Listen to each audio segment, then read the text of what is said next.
Hello friends and welcome to our channel Rose and Rag. So today we thought we'll cover a really interesting topic for you, which is it safe to travel to the UK or Europe as well in this current circumstance, which is this new year 2021? Yes, quarter one. Absolutely. First of all, the reality, we're going to tell you the reality, and we're going to tell you the future prospects, like as per the government's regulations and guidelines, and also we will tell you the comparison of costs and contrasts and stuff. And good thing is, the COVID, I think in India, it's almost gone, right? So we hear, because most of the people are wearing the mask, and the rules and regulations are being thoroughly followed.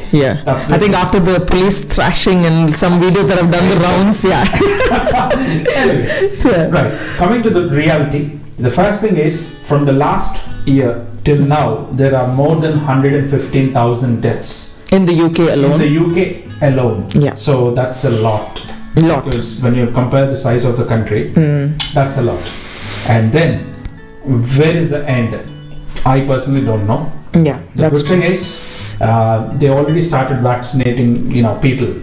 But then you need to understand the life expectancy of people in UK. I think it's somewhere close to 100. Yeah.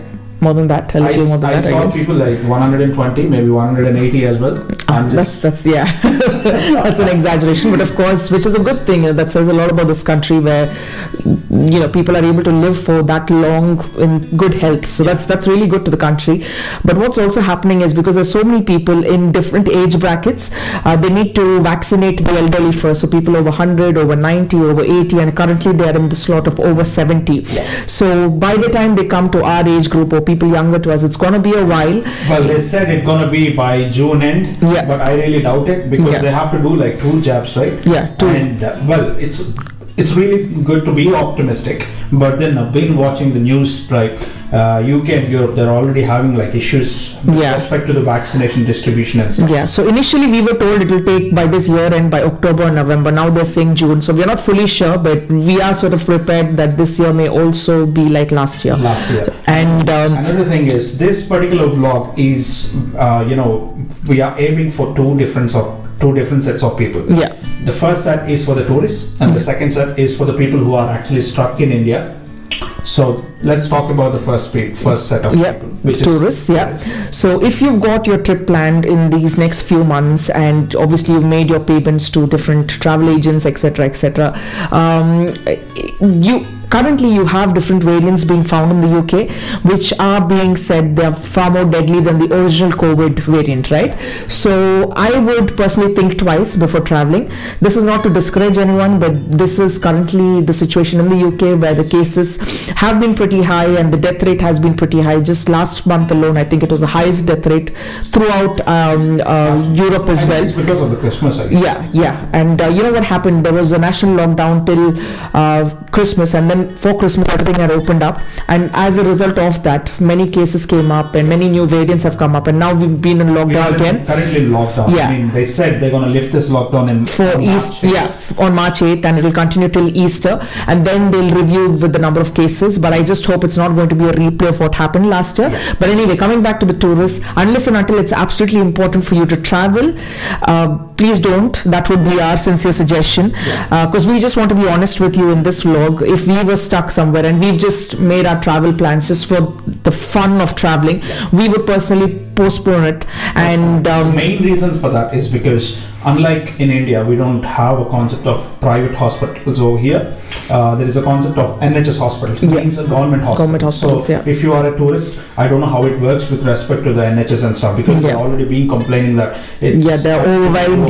They don't have any beds, they don't have any ventilators. This is what we constantly see in the news, to be very honest. So it's not fully safe.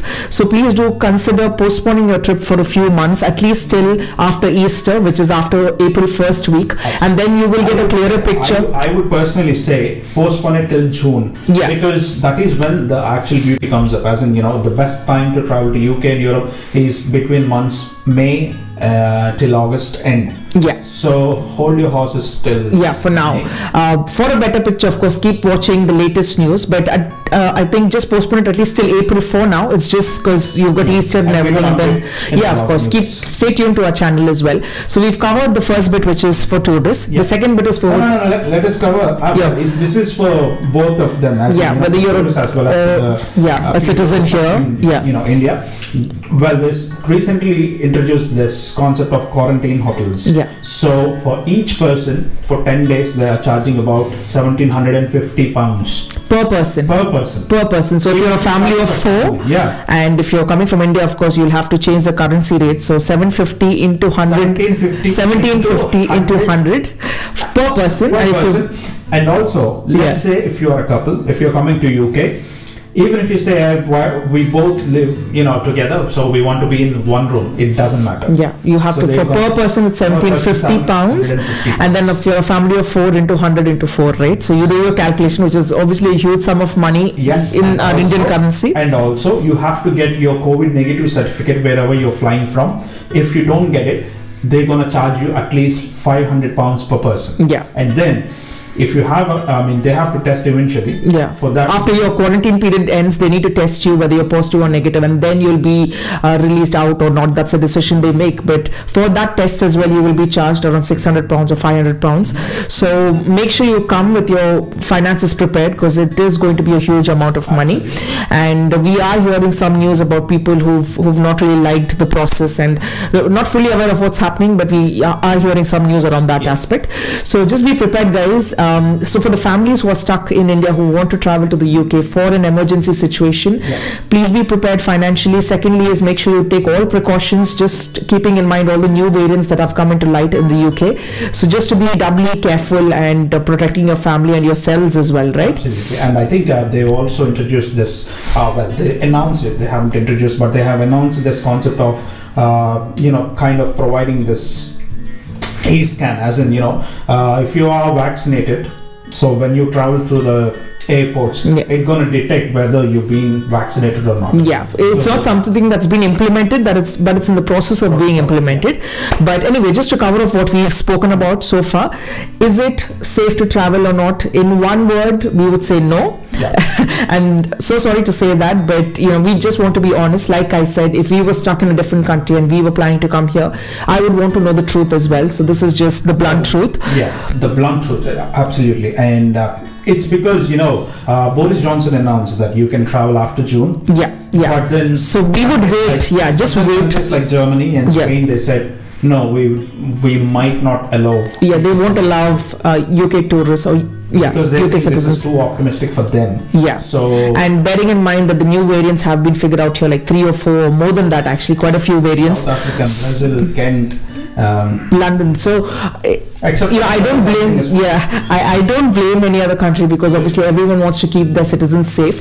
So if you definitely have to travel, if it's an emergency situation, then by all means do it. But if you're able to postpone your travel for a few months, maybe 2-3 months, at least till April, so that you can watch the news and make an informed decision at that point of time, please do it, because it's not fully safe at the moment.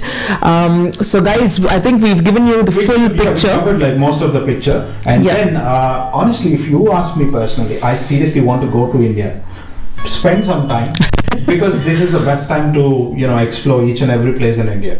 Because in UK and Europe it's completely stuck. People are simply it's fully under lockdown. It's been like this for a while now. Especially if you're coming with your family, like kids and stuff. That's it. Like you'll go crazy. So guys, like we said, make the best possible decision that suits your journey plan and your situation, and take all precautions if you've made a decision to travel, and stay safe, guys, because safety is all that matters, right? And also we also have a number of vlogs in our channel. When the world was normal and we were able to travel, we've got some fun vlogs in there. So do check out the other videos in our channel as well. And if you have any other questions with regards to this video, if you need more information about travel, etc., please drop in your comments in our comment section, and we'd love to help you out in whatever way we can. And please don't forget to subscribe and leave your comment, and also please share this information with your friends and family, because they might be searching for this kind of information. Yeah, absolutely. So thanks a lot. Stay safe, everyone. Bye.